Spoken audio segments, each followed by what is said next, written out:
Here. Thank you very much for joining us today. The purpose of today's workshop is actually twofold. First of all, we want to share with you the knowledge that our three speakers have about the early child development in China and the new and very ambitious policy initiatives introduced by Chinese government for young children in rural area. Poor rural areas in China. And that's the first purpose. And the second purpose is we also want to get some help from many experts in the University of Chicago community. The Chinese government is currently implementing a quite huge national early childhood intervention program and planning to do a large-scale evaluation of that program. And today's speakers will give some background information about the program and the evaluation plan. But as you can imagine, designing a good large-scale evaluation is in such a big country is not easy for many reasons. I mean, there are many issues like sampling design or survey design or estimation strategy, so on and so on. And at this moment, the whole evaluation design is quite flexible and quite open to any discussion to improve the evaluation design. So we hope we can learn from your expertise in various fields. And so actually that is why we have this event today, and we invited you here. Actually, I myself and Professor Heckman are a part of that evaluation project. So it would be very appreciated if you can give any comments or suggestions and good ideas for better evaluation study. So let me briefly introduce our speakers. The first speaker is Dr. Kinbing Wu. She was lead specialist for China and Mongolia at the World Bank. She had worked in 26 countries in East Asia, South Asia, Latin America, and the Caribbean region during her career at the World Bank for 2 decades. And after retiring from the World Bank in late 2012, last year, very recently, she has been working with the UNICEF on issues related to children. The title of her speech today is Early Childhood Development in China, Policy Context and Evidence from Hunan Province. And the second speaker is Dr. Bei Liu. She's an Associate Research Fellow and Program Officer at the China Development Research Foundation, which is a very important policy think tank affiliated with the Development Research Center of the State Council. And she received a PhD in sociology from Johns Hopkins University and joined the CDRF in 2007. She will talk about a pilot program of early childhood development in China's poor area. And our last speaker is Dr. Ma Young. Dr. Ma Young is a pediatrician and specialist in global health and child development with broad experience in both developed and developing countries. So, for the past 3 decades, she worked at the World Bank, guiding efforts in international public health and child health and development. So, and the title of her talk today is Impact Evaluation of the Early Childhood Child Development and Nutrition Anti-Poverty Program in China. So we have these 3 speakers and 3 talks, and then each of speakers will give you 20-minute presentations for background information about the Chinese context and the national program, which is now being implemented there. And then we'll have some question and answers and some just open discussion as time allows. So. Thank you very much for coming, ladies and gentlemen and colleagues. This is a great honor and a pleasure for us to be here to present our work to such a distinguished audience. And as colleague Xiong said, one of the major purposes is really to get your suggestions and inputs to a very ambitious impact evaluation program that would be launched by the Chinese government. Today I'm talking about the policy context so that you would have a better appreciation about the scale of the work that is going to be undertaken. Now, I want to begin by saying about China's achievement in development. It's not a surprise for anybody to know that China is a rapidly growing economy. But some of the indicators is, average life expectancy, which rose from 57 in 1957 to 73.5 in 2011.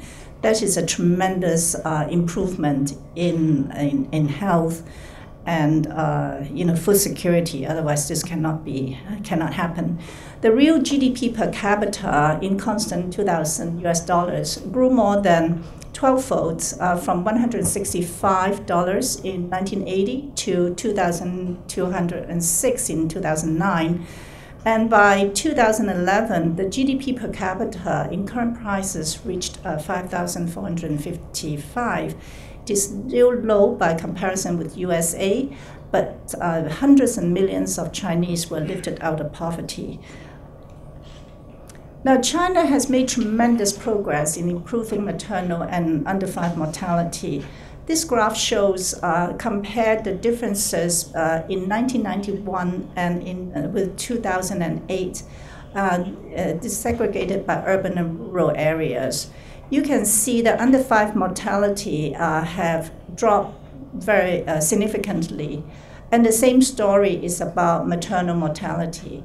So, none of this is insignificant achievement. And in fact, if you look at the international indicator in this respect, a lot of the improvement and moving towards the Millennium Development Goal is actually attributable to the improvement in China, which, because of the size of its population, just pull up the average internationally. So China fared well by international comparison. As you can see in the graph on under-5 mortality in 2008, urban China's under-5 mortality per 1,000, the units is 1 per 1,000, is 8 per 1,000 children. Almost comparable to the USA, but rural China is far higher. More comparable to Brazil.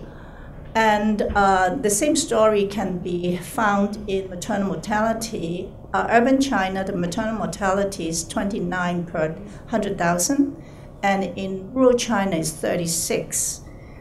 Of course, there are countries which have lower income level that has higher mortality, but I think given China's rapid economic development and very well-developed infrastructure, this is something that the people of China would expect to improve very significantly in a very short time.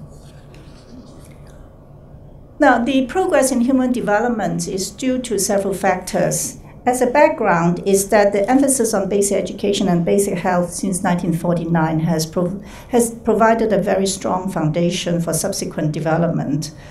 And since 1993, the National Poverty Alleviation Programs, which is under the State Council, have targeted the poorest counties, which is about 27% of the total counties in the whole country. And basically, what they try to improve is the means of production of the poor people and build infrastructure. So, in terms of country road, rural roads,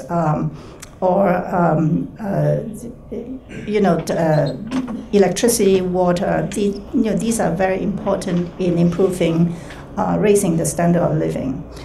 Then there's this abolition of agricultural tax in the 90s and direct subsidies for agriculture and grain cropping risk management. They've contributed to food security and also contributed to about 7% average annual increase in per capita income for farmers.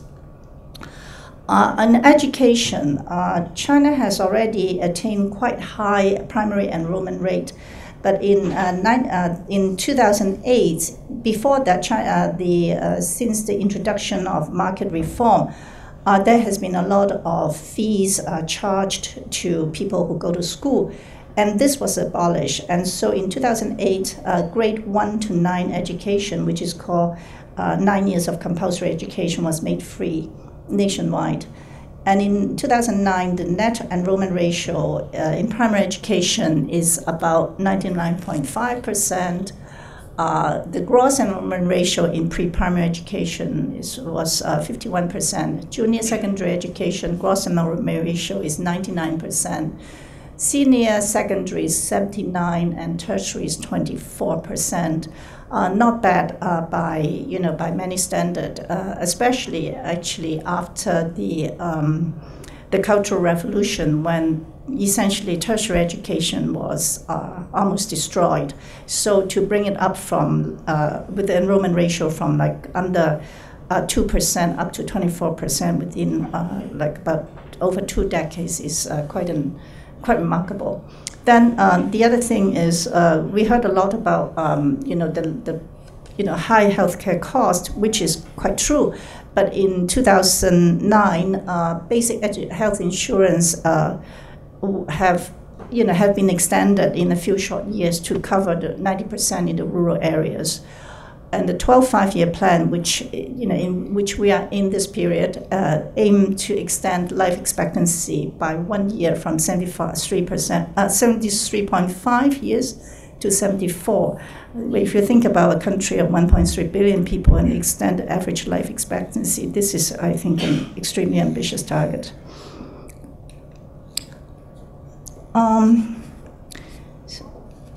Still, in spite of all the achievement, there's large disparity exists in both funding services, the service quality, and the outcomes, because social services are financed by local government.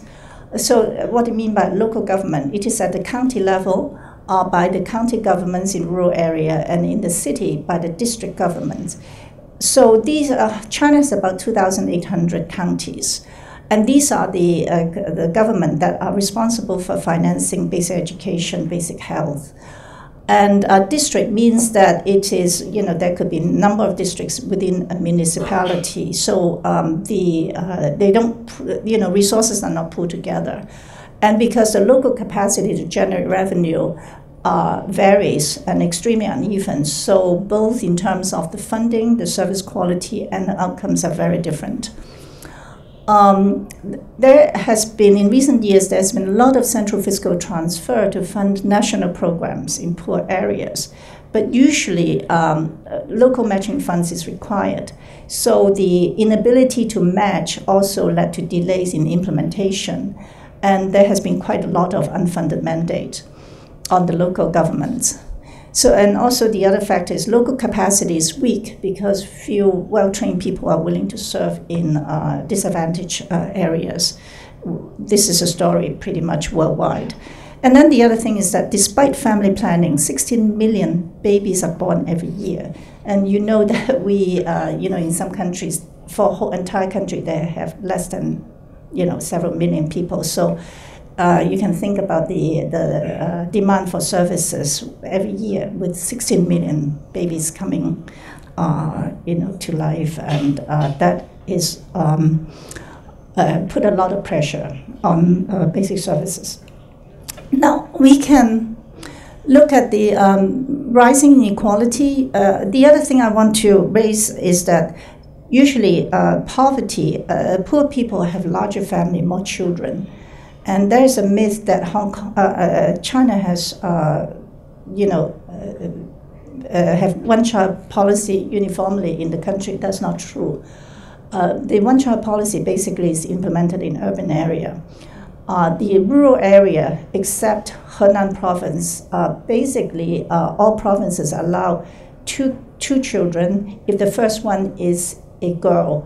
This is to prevent infanticide of girl child. So, and then minorities, if they live in minority area, could have at least 2, and some small minorities could have 3. So essentially, poor people have more children, and in that is one of the characteristics of the poor. Now, in 2009, the average annual per capita income in urban areas was 3.3 times that of rural income. And the Gini coefficient rose from 0.29 in 1981, soon after the reform was introduced, to 4.49 in 2012. Remarkably, increase in inequality in income. In 2011, 120 million people, or about 10% of the total population, lived on less than $1 a day.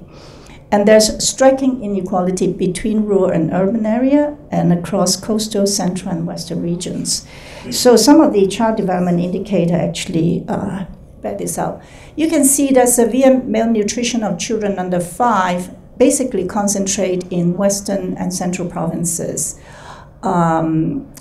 And of course, Tibet and Yunnan, Jiang, show up very highly in a higher percentage of its children under 5 in this area. Now, the y-axis indicate percentage of children, and so you can see the big differences. If you look at Shanghai and Beijing, they are, almost no malnutrition. The other one is that the underweight children in rural China. You can see that these two graphs, the 2 lines and 2 graphs, shows rural China and extremely and poor rural counties. Even within among the poor, you can desegregate it, and there are obvious differences. The same with stunted children. And you also can see that stunting is very sort of like jump after 12 months. And largely the same goes with the age underweight. Is in large part, I think, because of the stopping of breastfeeding, usually after 6 months, and the children may not be fed nutritious food. So that is also when the anemia goes up. And this is a very, again, like it was 6 months, the anemia in a rural area in 2005 jumped to 40% of the children. And even by 2008, it was as high as 34% at 6 months, and then gradually declined as the young kids can take in more nutritious food. And that is actually what really motivated the new program to provide nutritional supplement to young children between 6 months and 24 months. I'm going to rapidly just go over the early childhood development in China because very often people define early childhood development is for development of children between 0 and 6 years of age. Now, so besides nutrition, we look at the school enrollment. Preschool enrollment in China is still low by international comparison. In China, something like 55%. And then the other thing is the vast majority of children live in rural China, but the vast majority of the kindergartens are provided in the urban area. So there is the mismatch between the distribution of the population and the distribution and the supply of schools. This is an extremely interesting graph. If you look at the enrollment in kindergarten in China, you can see that there was a precipitous drop in enrollment in 1992. Largely, why is that so? If you look at the other graph that look at the fiscal imbalance, you can see that the subnational revenue also dropped precipitously in 1992. And so a lot of rural kindergartens or nursery that was previously run by cooperatives and maybe local enterprises were closed. And but then in the urban areas, there was a rise in number of enrollment in kindergarten. So essentially, those kids who really need early childhood education most do not have access. And this is showing on the primary education enrollment. There are 2 color graphs. The one on the left side show the enrollment in kindergarten actually gradually increase. And but because of family planning policy, the number of children in the primary education has decreased. So if you look at the budgetary expenditure, it basically remain unchanged. So if the primary education with fewer and fewer students, that means per student expenditure increase. And then they could also reallocate some of the resources to higher level of education. But if you look at the red line, which is at the bottom, there, which is for primary education, there was basically no increase. And so with all of these increased enrollments, what does it signify? It basically means that they rely on private financing instead of public financing. So the cause of low coverage in maternal and child health and pre-primary education is both due to supply and demand issue. User fees were barrier to access prenatal care, early stimulation, and preschool education for the poor because everything is charged. Fees are charged. And there's also insufficient provision of services in rural area due to the inadequate and inequitable funding and insufficient dissemination of parenting information to disadvantaged communities and minority children.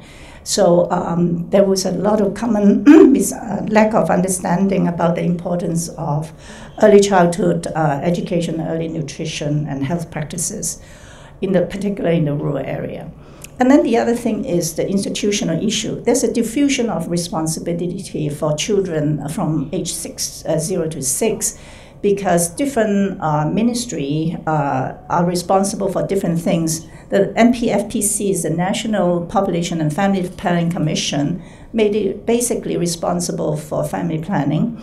And Ministry of Health responsible for health of children from 0 to 2 or 3, and Minister of Education for the nursery and primary education for children from 2 to 6. And MOCAs is Ministry of Civil Affairs. They look after children who were abandoned, orphans, and so on.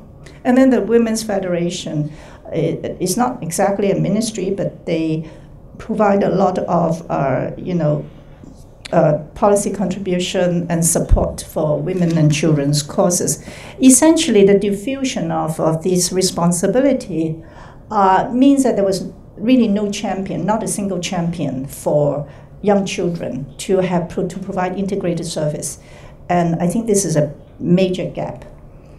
And you can look at the population structure, age structure, and the population distribution. You can see that the younger children who are born today, in about 20 years' time, will be supporting a large number of old folks. So that also makes investing in early childhood education an urgency. Now, the World Bank and the National Population and Family Planning Commission did a survey of households that has 3-year-olds in Hunan province to look at the factor that affects child development outcomes. Hunan is in the middle of China. It is agricultural. It is a major labor exporting province. And it is, in terms of income per capita level, is sort of lower mid-range. The survey collect data on children's backgrounds, such as birth date, birth weight and heights. These are all well documented in the Ministry of Health's records, so we can get that. And gender, ethnicity, and then we also ask parents or caregiver. Usually, when parents migrate, is the grandmother that take care of the kids. Their own characteristics like education level and their caregivers' child-rearing practices, such as do you read to children, do you play with children, how often do they watch TV, what's the attitude towards discipline, that type of things. Then access to service, do they have regular checkup, what kind of food they eat, vegetable, milk, and so on, and then preschool attendance and what kind of living condition. So for the outcome measures, we take the weight and height of kids. We measure the weight and height of children. We gave them a cognitive test.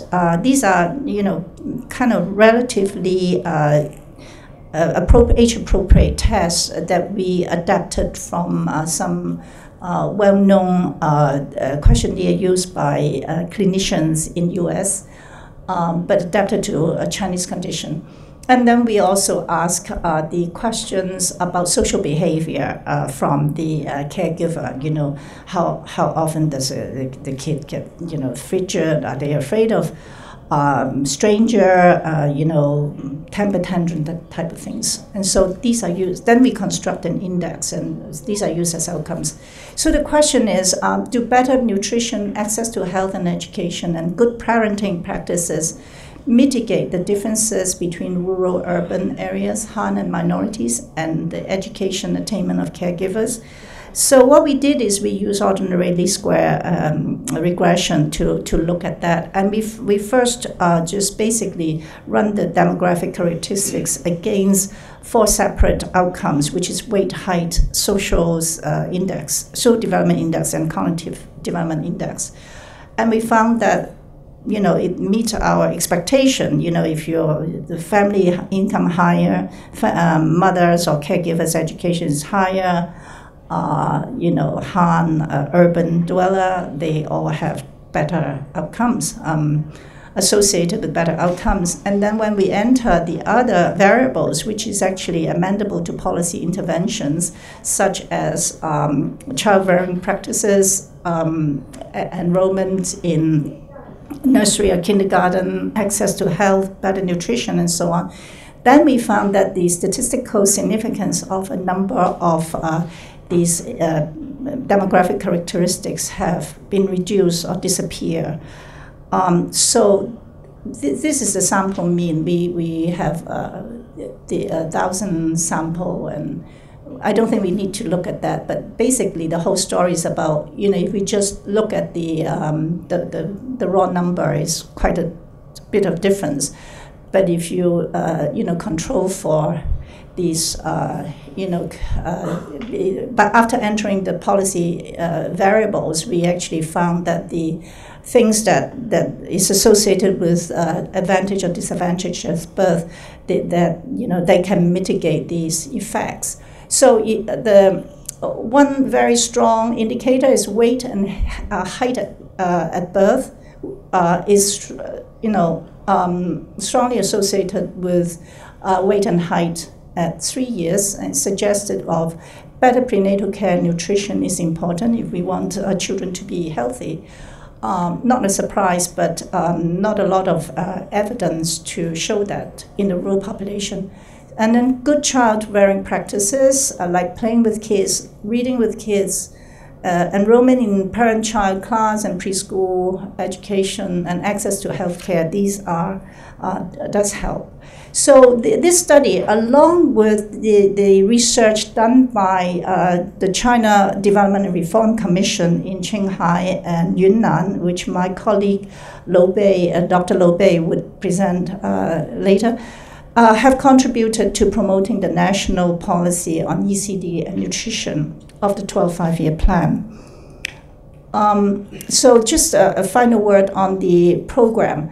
In 2012, the Chinese government allocated about 16 million equivalent to $16 million to provide nutritional packages to 274,000 young children between the age of 6 and 24 months in 8 contiguous mountainous area, because they found that the poorest people actually live in the most inaccessible area, which is the mountainous area. And the plan is to cover all 699 poor counties in 10 provinces by 2015, with the possibility of extending coverage to 6-year-old. These free nutritional packages that include soy powder and micronutrient. 100 county is already implementing it. Maybe the implementation degree varies between villages to village, but this is ongoing. You know, once you got the allocation in China, you implement. Then another 100 counties has been identified to implement this program in the year 2013, which is this year. So pending the result of these distribution and you know, identification of implementation issue, the program would rollouts very, very rapidly. So I'm going to stop in here, and because what are the other evidence which lead to the adoption of this program, and how do we propose to do the impact evaluation will be presented by my two colleagues, Dr. Liu and Dr. Yang. Thank you.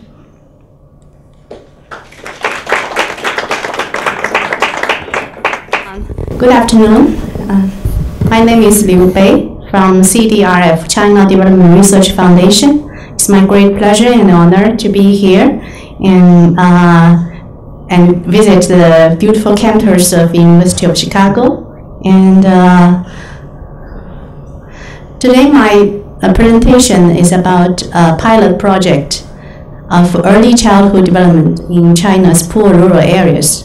Thanks King Bing, she just gives a good presentation about the general picture of China's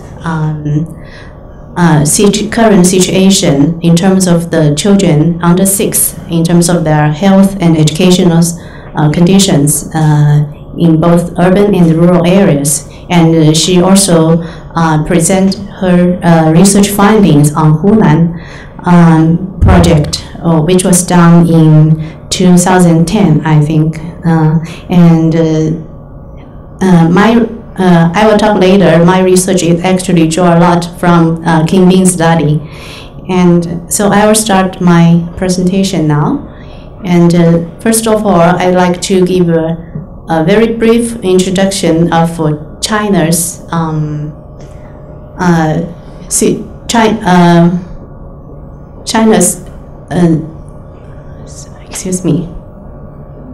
the poverty situation in China. Right now, there are 70% of poor population are concentrated in extreme poor areas in the western and central areas. And among these poor population, 221 million migrant people, and 15 million are left behind children under 5 years old in rural areas. And in the poor area, yes. Oh, sorry.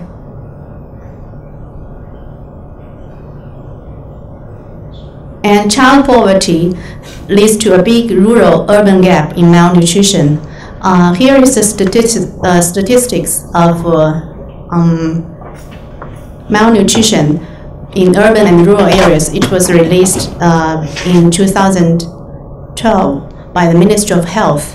And you can see from the chart, the underweight rate for the poor rural children is about 8%, and for urban children is 1.3%.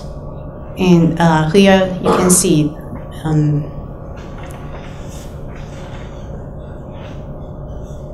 the red line is the urban, and the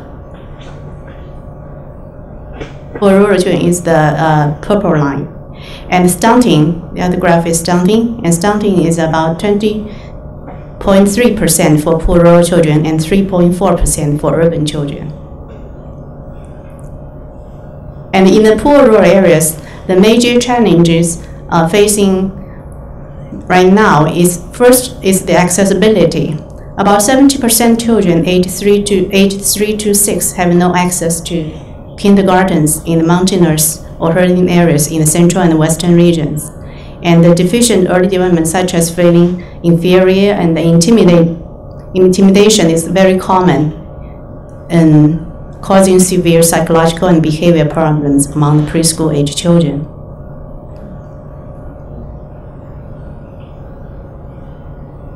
And in 2009, CDRF started a pilot program of early childhood development in Qinghai and Yunnan.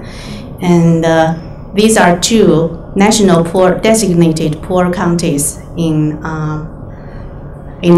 Northwestern and Southwestern region in China. The objective of the program is to ensure healthy newborns, normal nutrition for infants, and universal access to preschool education for children 3 to 6 years old. there are two components for this pilot project. One is nutritional intervention, the other is preschool education. And the nutritional intervention, I'll focus on talking about the nutritional intervention in my presentation here. And for nutritional intervention, we are targeting to pregnant women and infants up to 24-month-old. We provide free micronutrient supplemental tablets for the pregnant women, and also give mommy school training, and free 营养包. 营养包 is a nutritional package for 6 to 24-month-old infants, and we also give free physical checkup for infants and pregnant women during the intervention.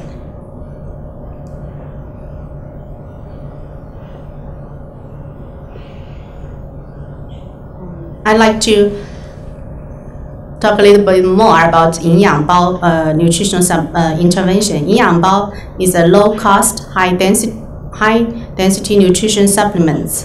It's a soy-based powder, including 9 micronutrients, and it costs about 70 cents in RMB, or USD 10 cents per pack. And we also use the conditional cash transfer method in this project, and we give infant families and pregnant women a small amount of money, like 10 to 30 yuan, so that they will come to the township hospital to get physical checkup and mommy school training during the intervention period. And also we here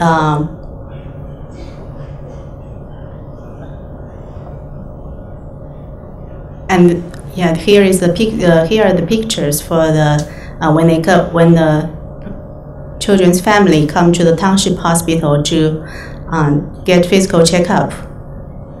And here is mommy school training for pregnant women and mother of young children under 2. And CDRF, how CDRF implement this program?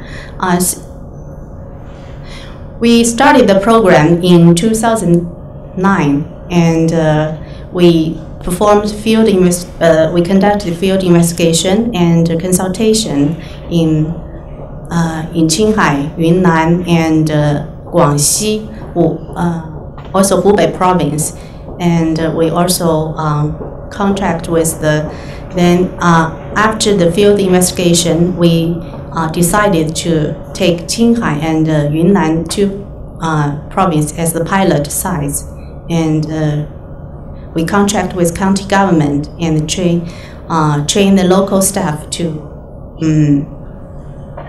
start to implement the program. And before launching the program, we also conducted baseline surveys so that we can monitor the results, monitor the impact of the program.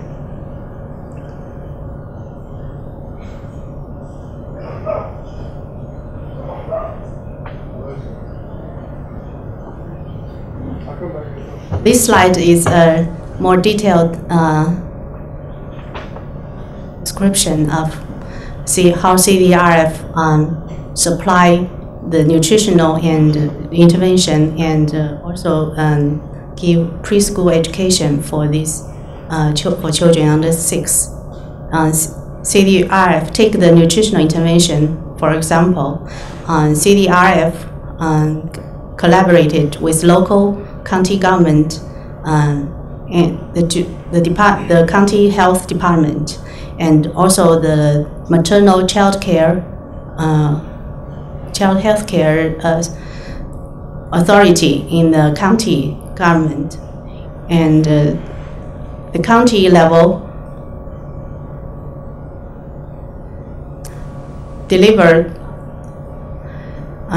further contact township hospitals, and the township hospital, through township hospital, we go to village clinics, and the very last step is the pregnant women and infants on the demand side.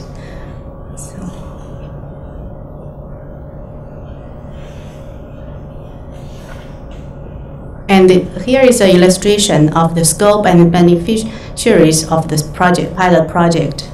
The pilot project covered 9 townships and in Ledu County, and 4 counties in Xundian County in Yunnan Province. And the total number of infants under 24 is about 3,177 in Ledu, Qinghai, and 1,875 in Yunnan, Xundian.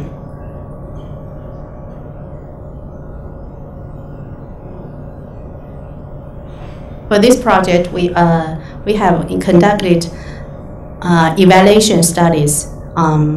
We have baseline survey for 6 to 24-month-old, and a random sample of 570 infants in Ledu County and 348 infants in Xundian County. And we also conducted 3 follow-up surveys on nutritional conditions of 6 to 12-month-old infants. And in 2011 and 2012, we performed 2 evaluation study, cross-sectional evaluation studies on the Qinghai pilot and Yunnan pilot. Here is the result of the Qinghai pilot study. As you can see, compared with the baseline, which is the red line, in 2009, the stunting drops by 13 to 35% across the different age groups, with the biggest drop for 18 to 23 months old age group. And compared with non-pilot is the brown line. The stunting of the pilot group is, you can see, is lower for infants over 12 months old, and 53% lower for this age group, 18 to 23 months old age group. And compared with the national average is the green, yellow one and the green one. The yellow one is the rural average, and the green one is the urban average. The stunting for 18 to 23 months of age group of the pilot has dropped below. You can see has dropped below the rural average. That's the yellow line. Here's the result of anemia.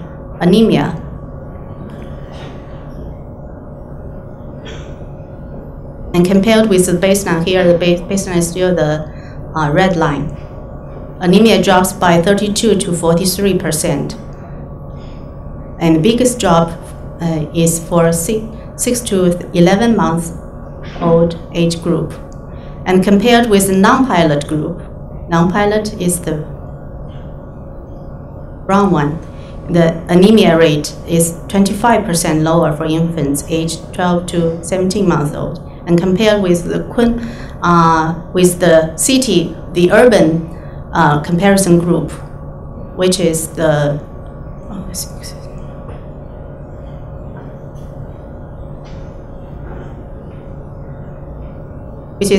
green line. The anemia is, you can see for the pilot group, the anemia rate is still prevalent in the pilot area. So there is still, for anemia, there is still a big gap between the urban and rural areas, even after the intervention.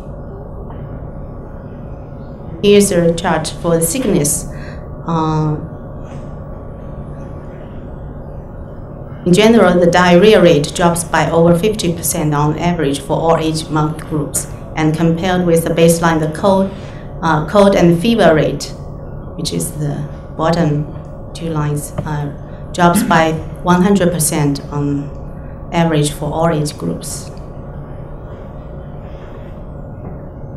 I'll skip the preschool education outcome.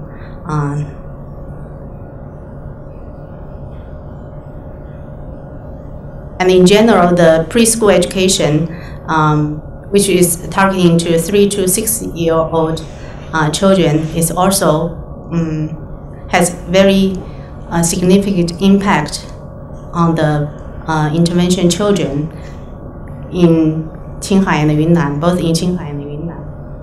We can discuss this if you are interested in the outcome of preschool education outcomes. So I think before I give the floor to open the floor for Mary Yang, and I'd like to say the project has finished. The first phase of the project was completed in 2012, and starting in this year, we are starting the ECD program in a new phase, and we are focusing on the parenting and parenting education part, and also we would like to conduct long-term impact evaluation, and in collaboration with my colleague Mary Yang, and also Professor Heckman is our senior advisor for CDRF's Child Development Center, and we would.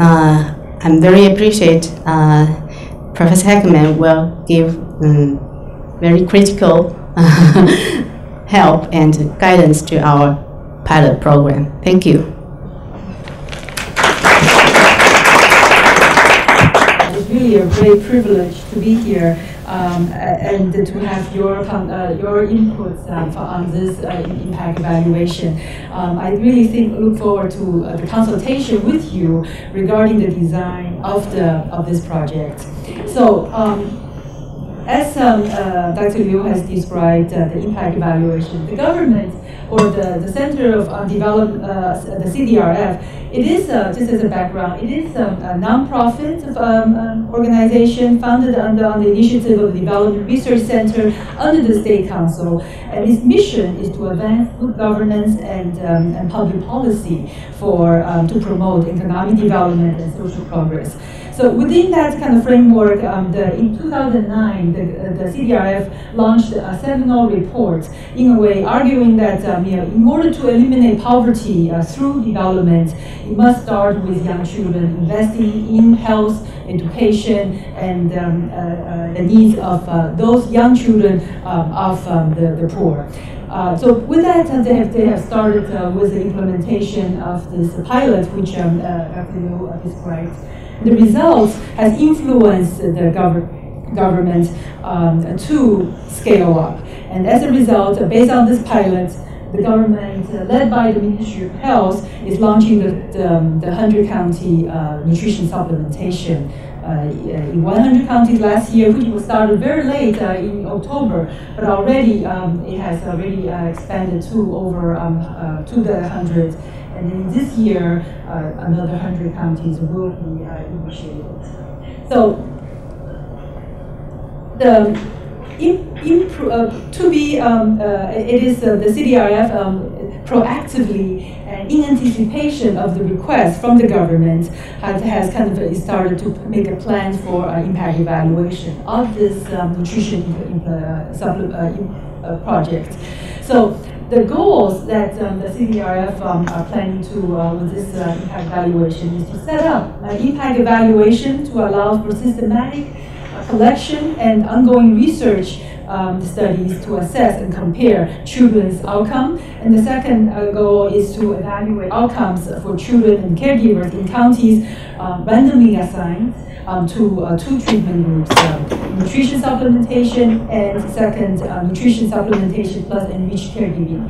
This is the second intervention is our wish, because based on what we already know from the international literature, nutrition supplementation alone is not sufficient to promote children's development. And the studies, longitudinal studies from Jamaica, which was reanalyzed here by Rodrigo Pinto, Professor Heckman, that longitudinally in the children who received early intervention had longer lasting benefits to compare to investing only on nutrition.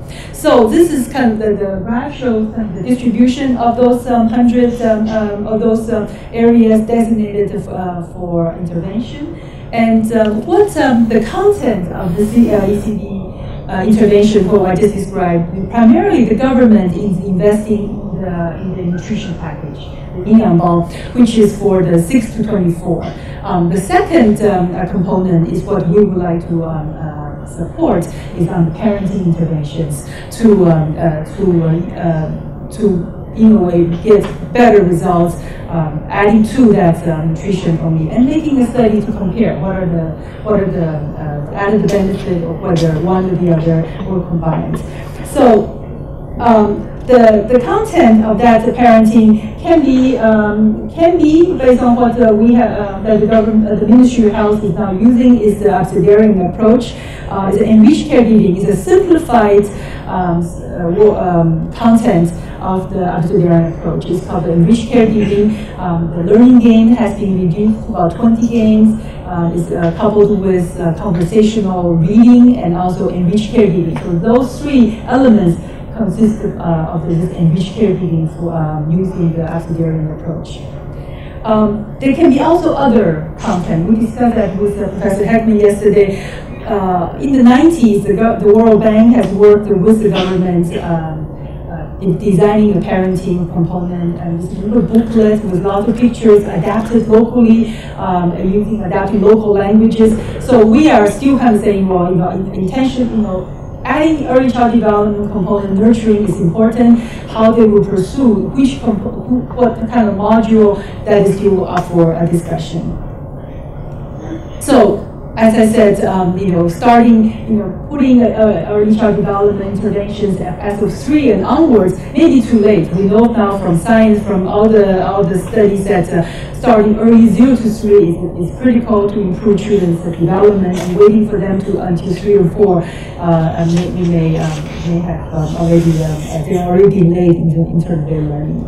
And then I just wanted to kind of list all the studies that the Abecedarian project has used and well evaluated. So this is just kind of one approach that can be used, and this is what we are proposing with the government. The Ministry of Health is now translating this reduced enriched caregiving based on the Abecedarian approach. They are translating, they are adapting it for dissemination. So to the proposed impact evaluation, the coverage, it would be, the scope is like 699 poverty counties which were designated by the government, and then the intent is to roll out those nutrition supplementation programs over this period between now and 2015, starting last year 100 and then this year another 100. The selection criteria, again, is based on that 699 are based on poverty. This is designated by the government as those below the poverty line, and the first 100 counties, they came forth because there is a matching requirement for the local government. And therefore, those 100, there is some kind of self-selection. They may be able to provide that matching fund. Also, they may be better in terms of their capacity of implementation for them to come forward to volunteer to participate in that 100 counties. So the estimated coverage of that 100 counties would be 270,000 children. and from 0 to 3, and the sample size, again, we discussed, what is the minimal sample size? Are we looking at one variable using at the 0.25 effect size, or are we looking at multiple variables? If that's the case, how do you estimate the power to come up with the sample size? So all this is just to kind of, we have to also have that background understanding that China is moving very fast, and that there's a rapid expansion of this program, and that kind of increased the difficulty of randomization for us to kind of select which are the counties for study and for control.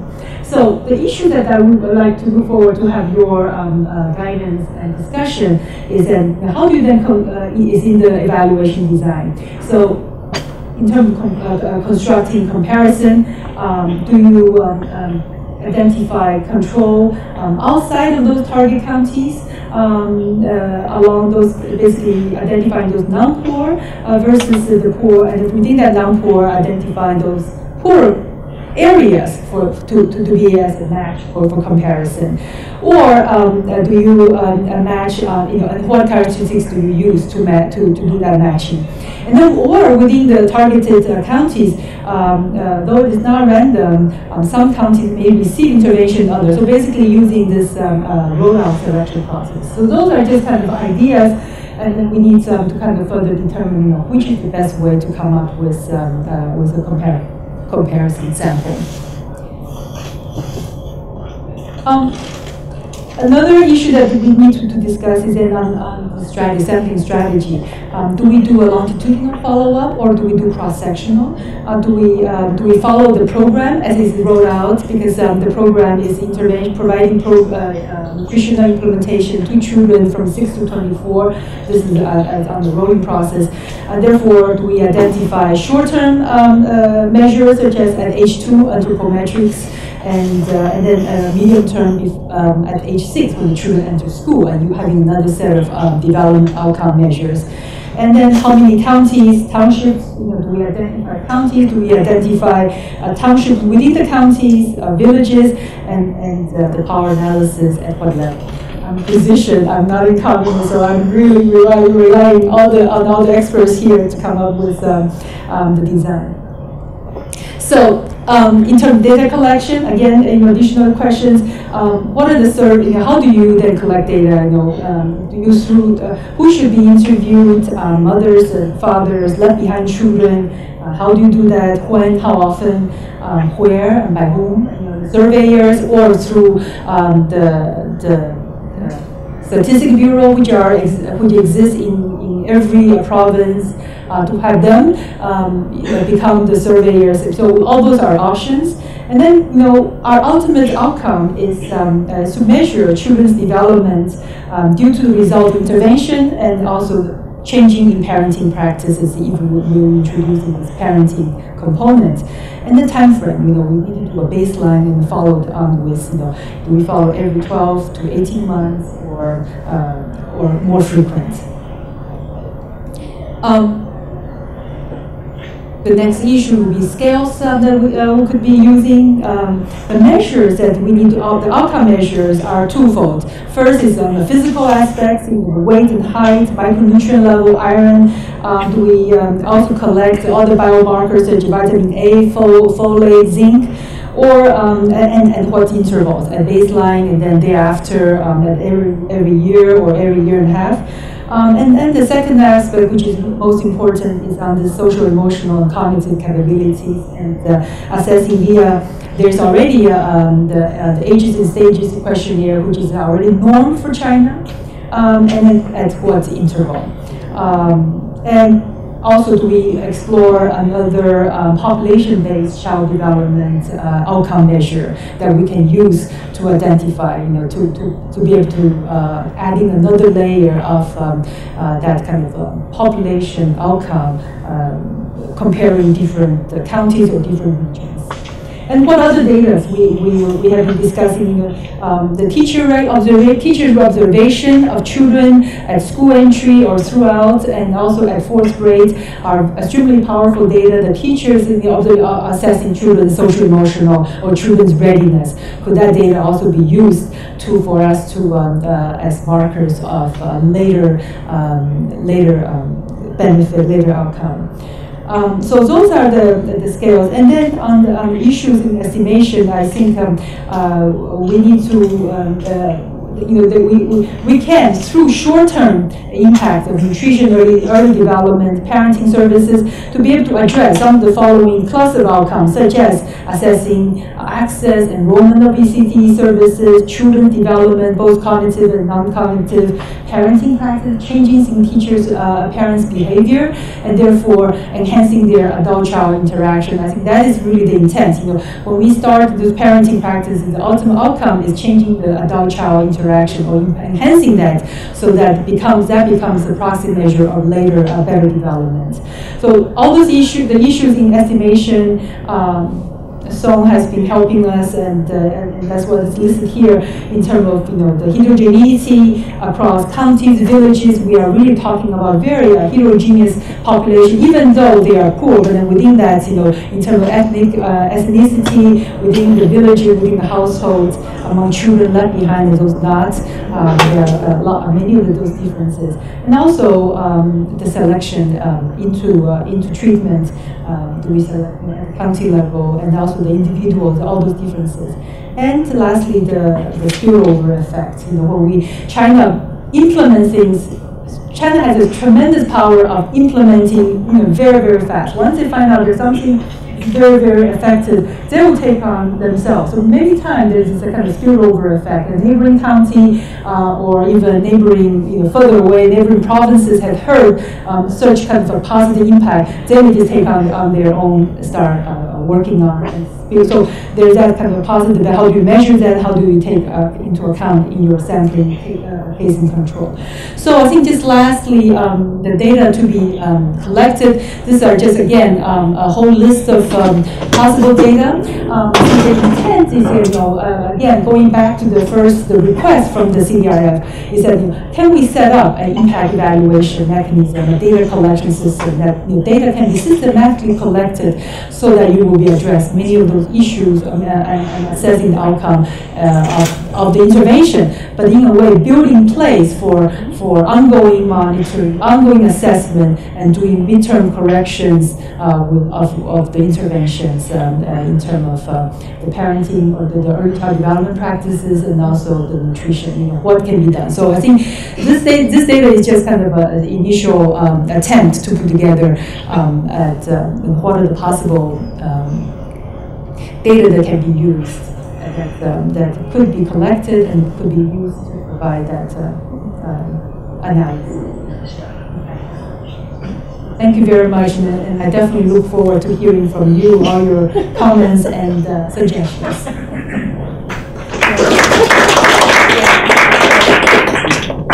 What the most effective form will be for us to vet these issues. But there are different issues. Remember, there's an issue of design, so you can actually change the nature of the program. I think already Mary pointed to an important qualification about using the data or going beyond just a pure nutritional supplementation, even for the early years. The preschool is moving beyond the nutritional component. So I think the first component is really what we know in terms of best practice, in terms of design, what the program would be. And I think this program, which, when you say you're rolling out 100 counties, you're dealing with millions of people, right? Or at least and millions of children. And so what could actually happen would be there'd be room for experimentation about designing different curricula and designing different types of intervention programs, and seeing after evaluation which one we'd go to. So there's some notion, as we discussed some of this. Oops, I could knock this off the edge here. That good. But there's some notion that we could actually learn recursively as the results flow in. And so the second point is getting a dynamic evaluation system where we actually put this in place, and then from that learn what we should do about improving the program and what we what we might do in terms of changing the program. So I would like to actually solicit some comments. So there are a lot of aspects of both design and evaluation, and I would be very curious to hear some thoughts from the room, or have people come up, use the podium. I mean, I want to try to build this into something that's a little, this is not a lecture, this is hopefully a discussion. And I'm just wondering if we might actually be able to get a room where we could actually have a discussion. This is so in person, but would you want to, does anybody want to suggest something about, Rodrigo, for example, has done a lot of work on design. And so here are some questions that were posed. The question was cross-sectional, or should we use longitudinal data? Which what Mary didn't say, and we discussed at length last night, was that the attrition rates are real from the studies. So when you actually go off and use panel data, it looked like the annual attrition rates were the order of 10% per year, and maybe even higher. You were saying last night as high as 25% on waves of the panel, right? So that's one question about, cross-section versus panel. That's just one very simple question. But then the question of design of the study. And what's interesting here is that there are many outcomes here. So the standard kind of power analysis that people use is not going to be effective. We really need to think about the whole set of multiple outcomes and how we think about power in multiple hypothesis testing situations. To my knowledge, it's relatively under-researched. I mean, Azim Sheikh, who's over at the Department of Economics, has been talking to us, and he's agreed to help us, really, in this question of design. So that's going to be another question. But then the curriculum, I think. The curriculum, there's a lot of possibilities here. So I don't know, Rodrigo, you want to take a crack at design? You want to come up and talk about, you have some results, right, on some slides? No, I mean, just the power calculations with multiple hypotheses. You have no results? Go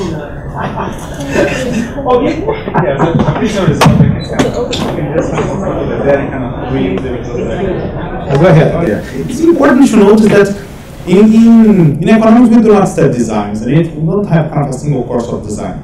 My wife, for example, has a PhD in engineering. She actually has a course specific on the design. So usually what we do in economics is say, hey, let's get a very simple approach that we're going to use kind of an idea of propensity score matching or simply matching. We're going to get a bunch of categories that were actually used in the implementation of the policy. Let's kind of let's put lots of criteria to select this criteria, and let's kind of select counties that did not have any intervention that kind of would match this criteria, and that's it. But the China is so big that you can actually kind of do something that's kind of a little bit more interesting. And Professor Gonley Long actually kind of studied a little bit of the design in mediation analysis, and you do have kind of lots of design that can actually kind of get a little bit more than actually only treatment effects.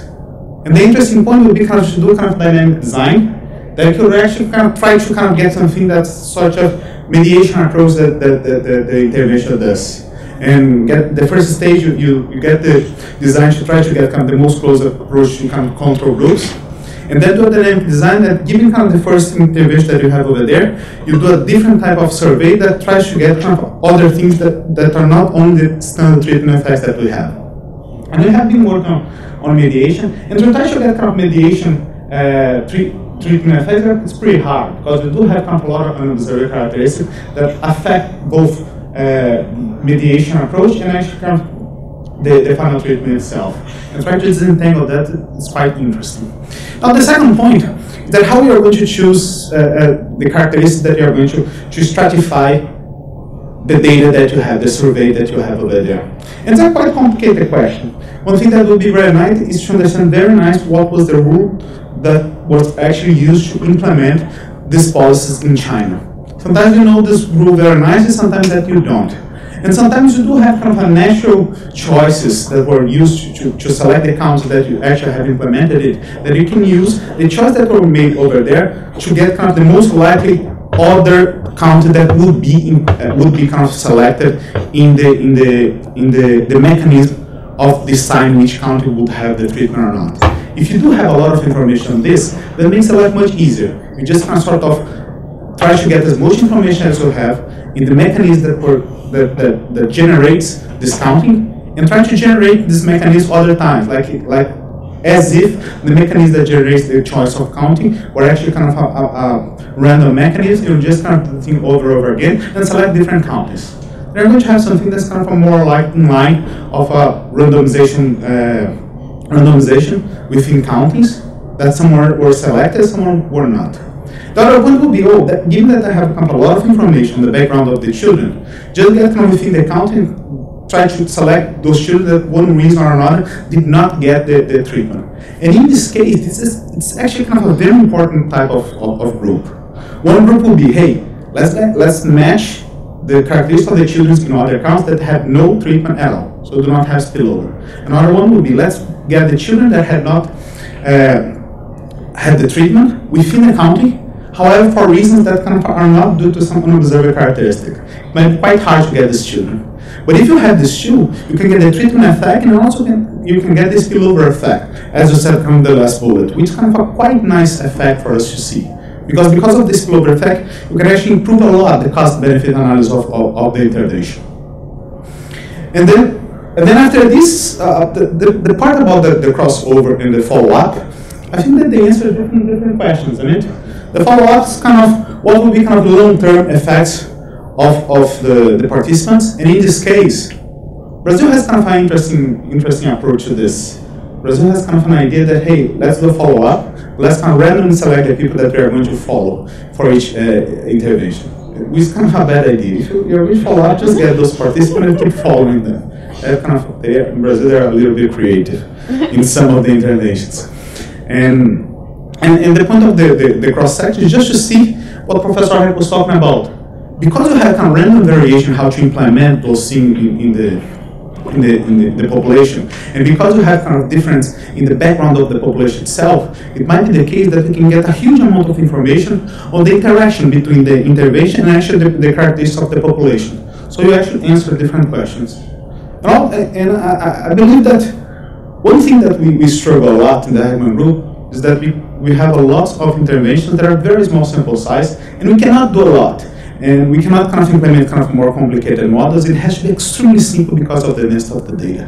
When you have the ability to have kind of huge density of the data, then you can do far more in terms of kind of examining selection, not through getting rid of the selection by the design of the survey, but actually using kind of statistical models that account for the selection, which would be completely impossible in the case of ABC or areas and so on. Now, a different point that I think that's important that this intervention is very important is because lots of the policy in early childhood education complain, like we have kind of an article in The Economist today,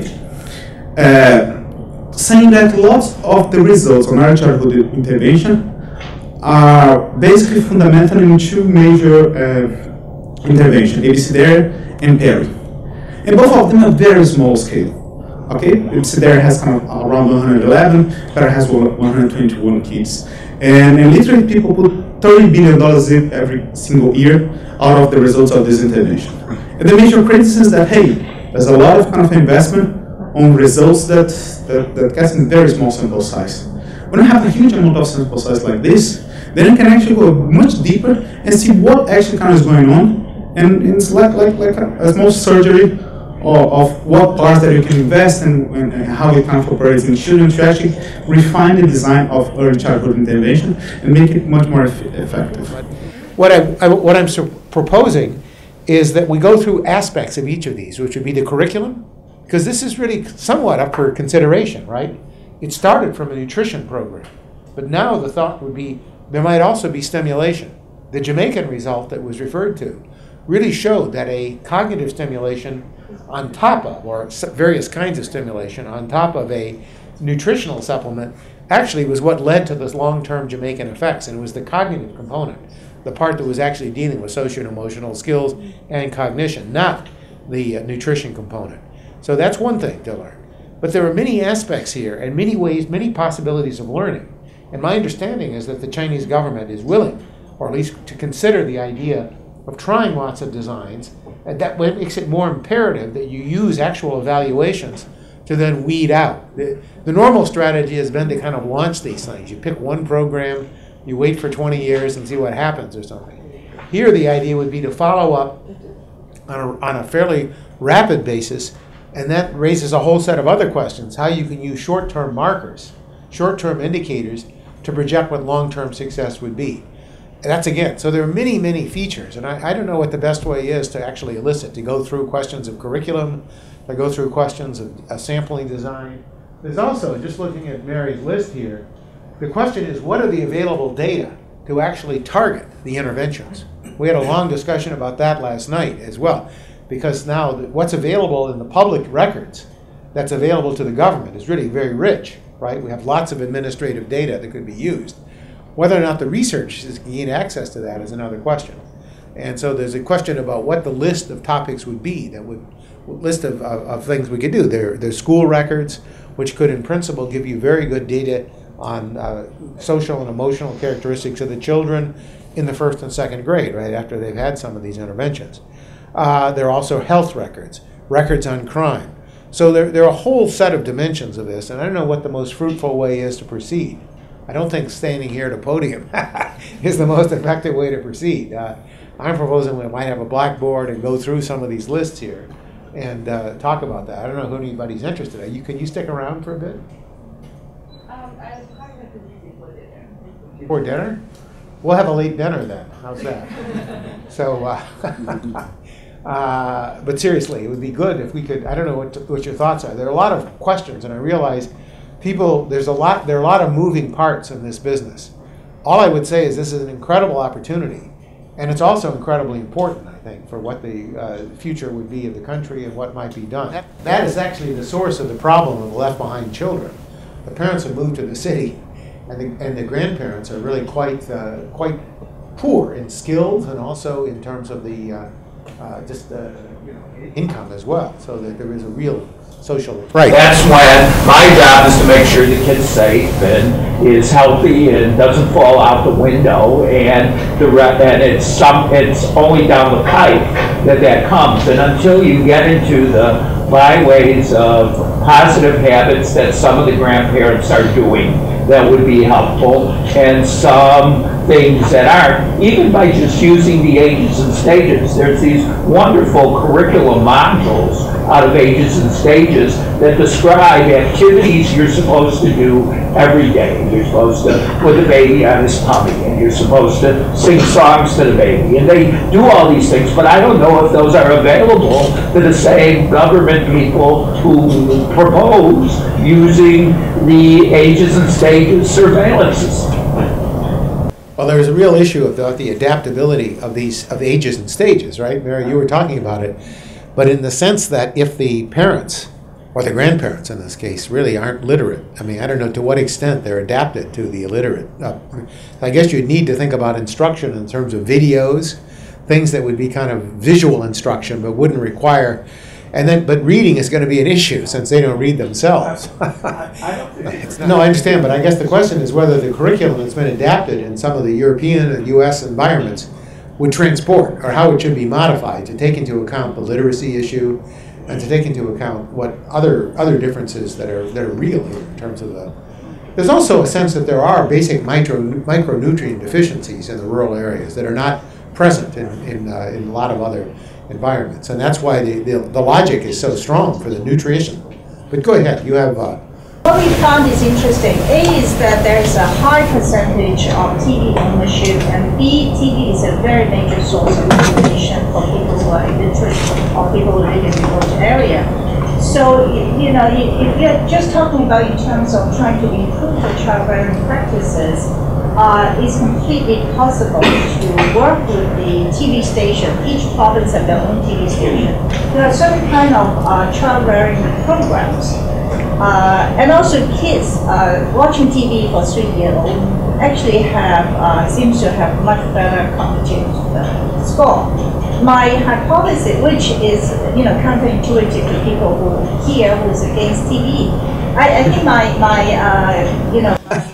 maybe the content is different though. The point, China, there's always this dedicated channel for children, and at the national level and in provincial level, there are also children's programs. So, and also I think there's an element about music that the TV introduced. You can imagine a very isolated family with no other kind of stimulation. You have music, you have people that speak standard Mandarin.